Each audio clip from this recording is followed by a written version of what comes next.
안녕하십니까. 꿈이 있는 교회 원로 목사 서경석 목사입니다. 제가 지난 6월 26일 꿈이 있는 교회에서 행함과 진실함으로라는 제목으로 설교를 했습니다마는 이 설교가 돌봄센터에 꼭 동영상이 올라가는 게 좋겠다고 생각돼서 다시 한번 동영상을 찍게 됐습니다. 행함과 진실함으로라는 설교 제목의 성경 본문은 요한일서 3장 16절에서 18절까지입니다. 제가 낭독을 하겠습니다. 그가 우리를 위하여 목숨을 버리셨으니 우리가 이로써 사랑을 알고 우리도 형제들을 위하여 목숨을 버리는 것이 마땅하니라. 누가 이 세상의 재물을 가지고 형제의 궁핍함을 보고도 도와줄 마음을 닫으면 하나님의 사랑이 어찌 그 속에 거하겠느냐. 자녀들아, 우리가 말과 혀로만 사랑하지 말고 행함과 진실함으로 하자. 지금 저희 교회의 이름이 꿈이 있는 교회입니다. 그렇다면은 우리 교회가 갖고 있는 꿈이 어떤 꿈인가? 이것을 우리가 다시 한번 분명히 해야 할 필요가 있습니다. 그래서 앞으로 몇 주간 저는 그런 내용으로 설교를 하려고 합니다. 오늘 첫 번째 설교 제목은 행함과 진실함으로입니다. 제가 이 본문을 6개월 전에 새삼스럽게 발견을 하고 특별히 감동이 돼서 사랑의 나눔에서 설교할 때마다 이 성경 구절을 갖고 설교를 했었습니다. 이 구절이 특별히 하나님께서 우리 한국교회에 주시는 말씀이라고 생각했기 때문입니다. 그런데 요한일서의 대표적인 구절은 이 구절이 아니라 4장 7절과 8절 말씀입니다. 사랑하는 자들아, 우리가 서로 사랑하자. 사랑은 하나님께 속한 것이니 사랑하는 자마다 하나님으로부터 나서 하나님을 알고 사랑하지 아니하는 자는 하나님을 알지 못하나니 이는 하나님은 사랑이심이라 라는 제목입니다. 그런데 이 제목은 우리의 상식하고는 꼭 맞지 않습니다. 하나님을 모르더라도 얼마든지 사랑할 수 있죠.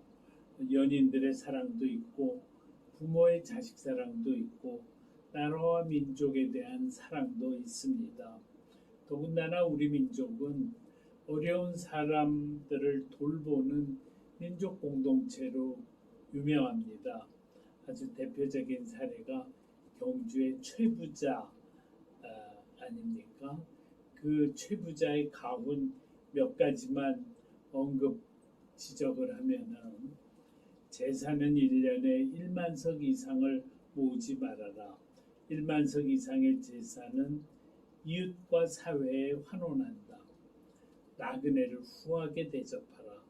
흉년에는 남의 논밭을 매입하지 말아라. 가문의 며느리들이 시집을 오면 3년 동안은 무명 옷을 입혀라. 사방 백리 안에 굶어 죽는 사람이 없게 하라. 흉년에는 양식을 풀어 굶는 사람이 없게 하라. 이렇게 우리 한국 사람들은 이 나눔 공동체의 전통을 가지고 살아왔습니다. 그러니까 우리가 사랑은 꼭 하나님께 속한 것이다. 이렇게 꼭 말할 필요가 있나 그런 생각을 할 수도 있죠. 그런데 그렇지가 않습니다. 우리가 정말 열심히 사랑하려고 애를 써본 사랑은 사랑이 얼마나 힘든 것인가를 잘 압니다. 저는 젊은 시절에 산업선교 활동을 했습니다. 이 산업선교 활동이라고 하는 것은 노동자들의 권익 옹호를 위한 투쟁입니다. 그런데 저는 이 산업선교 활동을 하면서 굉장히 좌절감을 많이 느꼈습니다. 제가 노동자들과의 동고동락이 어려웠기 때문입니다. 저는 가난을 경험한 적이 없거든요. 저희 아버지는 해군 준장에다가 국영기업체 사장을 지냈습니다. 그래서 저는 제가 노동자를 내 몸과 같이 사랑하는 것이 저한테는 너무 힘들었습니다. 산업선교를 하면서 내가 노동자들과 같이 투쟁을 하다가 감옥을 2번이나 갔었습니다. 한 번은 YH 노동자들과 같이 갔었고 또 한 번은 동일방직 노동자들과 같이 감옥을 갔었습니다. 나보고 노동자들과 한 번 더 감옥을 가라. 그러면 그거는 제가 할 수 있겠는데 내가 노동자들을 내 몸과 같이 사랑하는 거는 정말 못하겠다. 그렇게 생각을 했습니다. 이런 뼈저린 절망을 하고 나서야 저는 사랑은 하나님께 속한 것이다 라는 말이 얼마나 진실인지 얼마나 절실한 말씀인지를 알게 되었습니다. 그래서 저는 이웃을 내 몸과 같이 사랑하지 못하는 나를 발견할 때마다 항상 하나님께 기도하고 하나님께 도우심을 청하고 그리고 나서 다시 결단을 하는 그런 삶을 계속해 왔습니다. 지금도 저는 사랑은 하나님께 속한 것이라고 굳게 믿습니다. 그래서 사랑하기 어려울 때마다 항상 기도하고 그 기도하면서 힘을 얻고 있습니다. 그런데 남을 사랑해야 된다라고 하는 것을 모르는 사람은 없습니다. 그렇지만 우리 현실은 그렇지가 않습니다. 오늘 본문인 요한일서 3장 16절에서 18절 말씀이 있는 것도 그 때문입니다. 이 기절에서 기독교인들은 말과 혀로만 사랑하지 말고 행함과 진실함으로 해야 한다라고 말씀하고 계십니다. 왜 이 말이 들어갔느냐? 요한일서가 쓰여질 당시만 해도 기독교인들이 입으로만 사랑 하면서 실제로는 사랑을 실천하지 않았기 때문입니다. 그래서 요한 선지자는 오늘 본문인 행함과 진실함으로 사랑을 실천해야 한다는 말씀을 우리에게 하나님의 말씀으로 주셨습니다.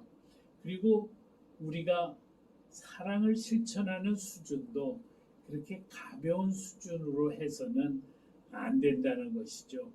예수님께서 우리를 위해서 목숨을 바치신 것을 통해서 우리에게 사랑이 무엇인지를 가르치셨으니까 우리도 예수님처럼 형제들을 위해서 목숨을 버리라고 요한일서는 말씀하고 계십니다. 그리고 또 아주 구체적으로 네가 재물이 있는데도 형제의 궁핍함을 보고도 도와줄 마음을 닫으면 그게 무슨 하나님의 사랑이냐라고 질책을 하고 계십니다. 우리는 매주일 교회를 다니면서 예수 믿고 죄 사함을 얻고 복 받기를 원하고 있습니다. 그런데 성경 말씀은 이보다 훨씬 더 단호합니다. 예수님이 우리를 위해 목숨을 바치셨어. 그렇게 해서 사랑이 무엇인지를 가르치셨으니 너희도 남을 위해 목숨을 바치는 사랑을 실천하라. 이렇게 요구하십니다. 오늘 본문 말씀을 보면은 이 말씀이 송곳처럼 우리의 가슴을 찌르는 말씀인 것을 알 수가 있습니다. 그래서 우리는 이런 말씀은 정말 피하고 싶죠. 그렇지만 바로 우리가 피하고 싶은 그 송곳처럼 찌르는 말씀이 바로 하나님께서 우리에게 주시는 말씀이다 라는 것을 우리가 알아야 합니다. 지금 서울에는 조선족 교회가 많이 있죠. 그런데 대부분의 교회는 이렇게 송곳처럼 찌르는 말씀을 전하는 것 같지가 않습니다. 대개의 경우에는 다 복을 받기 위해서 교회에 나옵니다. 저는 우리 꿈이 있는 교회는 그래서는 안 된다 그렇게 생각합니다. 꼭 있어야 하는 교회가 돼야 된다고 생각합니다. 오늘 본문 말씀처럼 형제를 위해서 목숨을 버리는 교회, 형제의 궁핍함을 보고 자기 재물을 주저하지 않고 나누는 교회, 말과 혀로 사랑하지 않고 행함과 진실함으로 사랑하는 교회가 되어야 한다라고 생각을 합니다. 과연 그런 교회가 한국 교회에 있을까? 그럴는지 모릅니다. 그런데 그렇지 않습니다. 이름도 없이 빛도 없이 실제로 그렇게 사신 그런 분들이 얼마든지 있었습니다. 이런 교회가 절대로 불가능한 것 아닙니다. 최근에 제가 대단히 감동한 교회가 목동에 있는 인직교회입니다. 이 교회는 저희 교회처럼 출석교인이 한 30명밖에 되지를 않는 그런 월세 교회입니다. 이 헌금이 적어서 목사님들이 봉급을 받지를 못하고 있는 교회입니다.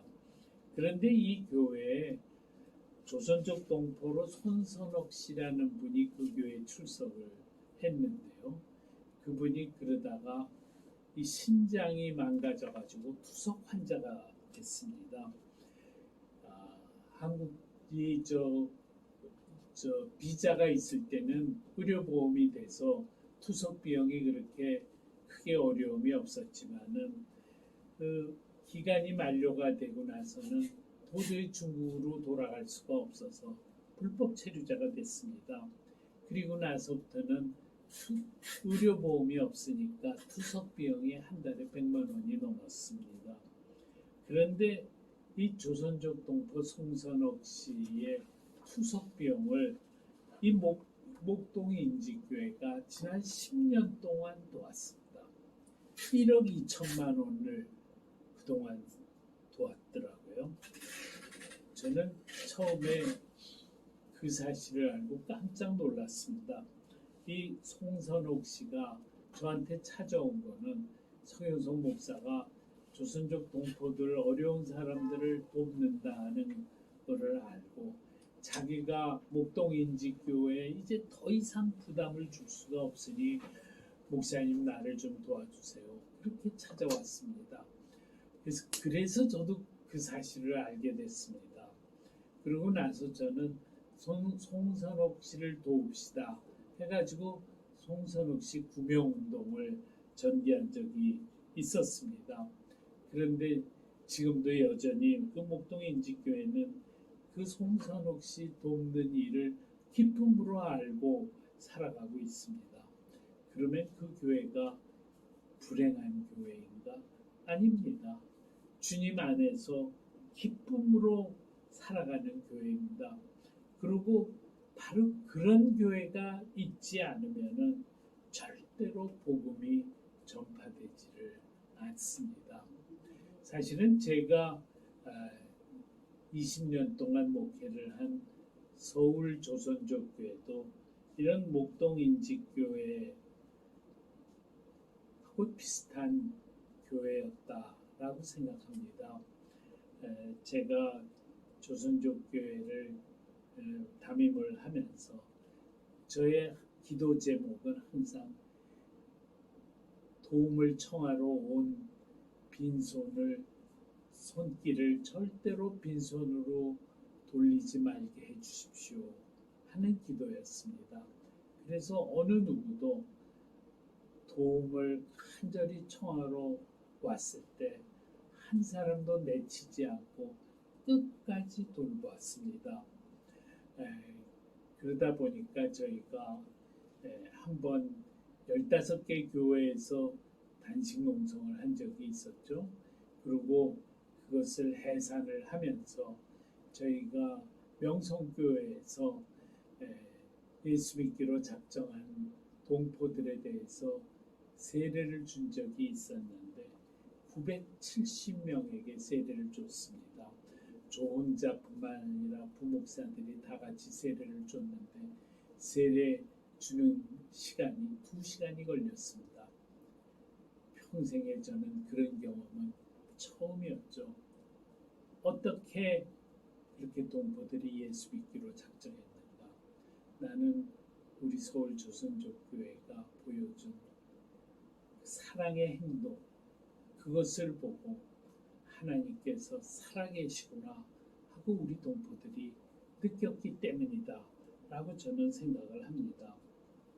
예수님께서 우리 죄를 사하기 위해서 목숨을 바치셨다라는 말씀은 우리의 믿음의 핵심 메시지입니다. 그런데 우리가 이 말씀을 전하면 세상 사람들이 우리의 말을 믿어야 됩니다. 그런데 세상 사람들은 우리가 그 말을 한다고 해서 믿지를 않습니다.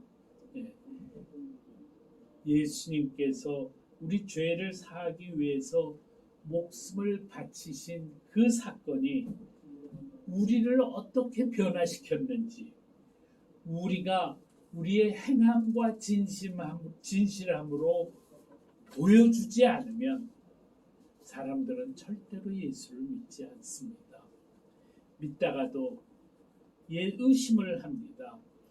원래 신앙은 확신을 가졌다가도 또 다시 의심을 했다가 그렇게 하게 돼 있습니다.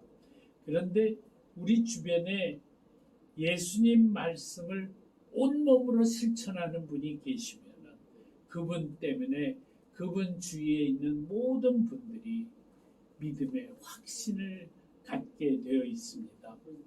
대표적인 사례가 문중경 전도사입니다. 문중경 전도사는 전라남도 증도에서 역병이 돌아서 사람들이 막 죽어나갈 때 다른 사람들은 전부 몸을 사리는데 문중경 전도사님은 자기 몸을 돌보지 않고 그 환자들을 전부 돌봤습니다.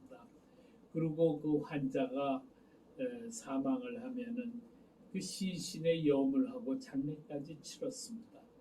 다리 밑에 병자 거지를 위해서 대신 거지 노릇을 하면서 누룽지를 구걸해가지고 그걸로 이 죽을 끓여서 매일 아침 식사를 다리 밑에 병자 거지에게 제공했습니다. 그리고 인민군이 내려와서 증도를 점령했을 때 그때 마침 육지에 있었던 문중경 전도사는 사실은 증도에 가지 않았어도 됐는데 전부 말리는데도 불구하고 자기 교인들을 거기 그대로 방치할 수 없다. 그리고 중도로 들어가서 결국은 총살당하고 말았습니다. 증도에 사는 모든 사람들이 이런 문중경 전도사님의 삶의 모습을 보고 하나님께서 살아계신 것을 확신하고 모두가 예수를 믿었습니다. 지금도 증도의 모든 주민의 97%가 예수를 믿는다고 합니다. 우리 꿈이 있는 교회도 우리 동포들을 그렇게 예수 믿게 할 수 있습니다. 우리가 비록 연약한 존재여서 문중경 전도사님처럼 살지 못할 수 있지만 그래도 우리가 서로 격려하고 힘주면서 문중경 전도사님 비슷하게 살고자 애를 쓴다고 한다면 우리는 굉장히 많은 우리 동포들을 예수님께 인도할 수가 있습니다. 전라남도 광주의 기독교인들이 그랬습니다. 이분들이 문중경 전도사님, 손양원 목사님, 서소평 선교사님의 그 예수님처럼 살고자 분투하는 모습을 보면서 비슷하게 살려고 애를 쓰다 보니까 호남의 기독교인들이 40%나 되었습니다. 나는 우리 꿈이 있는 교회가 서로 그렇게 격려하고 애쓰면서 예수님처럼 살고자 분투하는 교회가 되었으면 좋겠습니다. 그래서 우리는 그냥 단순히 예수 믿고 천당 가겠다는 사람이 돼서는 안 됩니다. 우리는 예수님의 사랑을 전파하고 증거해야 됩니다. 죽은 다음에 가는 곳만 천국이 아닙니다. 이 세상을 하나님의 나라로 만들려는 사람이 기독교인입니다. 이 세상에 예수 믿고 천당 가겠다는 사람만 있으면 절대로 복음이 전파되지 않습니다. 예수님의 사랑을 몸으로 보여주는 사람이 있어야만 복음이 전파됩니다. 그런데 우리 조선족 동포 사회에는 어려운 사람들이 지금 너무 많습니다. 그래서 저희 교회가 그 사람들을 돌보는 일을 해야 된다고 생각합니다. 이번에 저희 교회가 어떻게 쓰든지 무료 식당을 하자라고 이렇게 우리가 다 같이 합의하고 이것을 추진하는 이유도 그래서 그렇습니다. 그런데 우리 꿈이 있는 교회는 조선족 돌봄센터와 분리해서 생각할 수가 없습니다. 돌봄센터가 한편으로는 안타깝고 억울한 우리 조선족 동포들을 위해서 서명운동을 열심히 하지만 다른 한편으로는 형편이 어려운 사람들을 우리가 열심히 돌봐야 된다. 그렇게 생각합니다. 생각을 했습니다. 우리 돌봄센터의 모든 조선족 구성원들이 월 회비를 10,000원씩 내도록 하자. 월 회비 10,000원은 웬만한 사람이면 아마 거의 다 가능할 것이다. 그렇게 생각합니다. 그러고 나면은 그 돈을 모아서 복지 지원비로 쓰자는 겁니다. 우리 주변에 정말로 어려운 동포들이 있거든요. 그 사람들의 사정을 판단을 해서 어떤 사람은 한 달에 10만 원, 어떤 사람은 한 달에 20만 원, 어떤 사람은 한 달에 최고 30만 원이라도 돕자는 것입니다. 이 동포들이 국적을 취득하면 한국 정부가 복지 지원을 하죠. 기초생활 수급자로서 지원을 하기 때문에 그때는 어려움이 없어집니다. 그런데 국적 취득을 하지 못한 상태에서 정말 그런 절박한 상황에 놓여지게 된 사람들은 우리가 돈을 모아서 복지 지원 활동을 하자는 겁니다. 그리고 만약에 한 달에 10,000원 가지고 정 안 되면 한 달에 2만 원 내는 그런 회원도 생기도록 하자 그겁니다.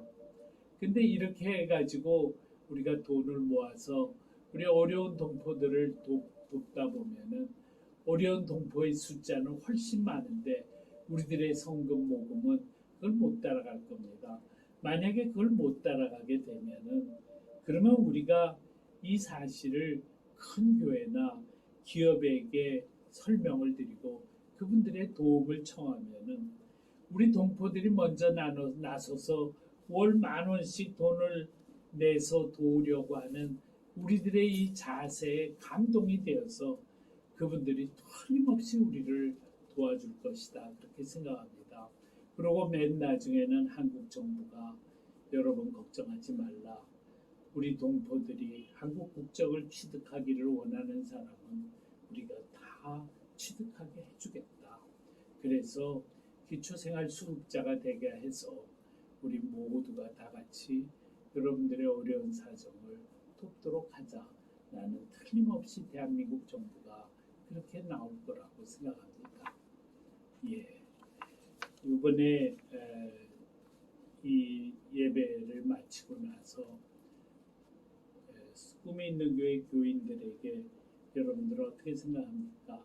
하고 질문을 했더니 전원이 이거를 이 복음을 시작했으면 좋겠습니다. 라고 이야기를 했습니다. 그래서 오늘부터 우리 조선족 복지센터는 모든 회원들이 월 10,000원씩 매달 CMS로 모금을 하는 일을 했으면 좋겠다 하는 것을 여러분들에게 제안을 드립니다.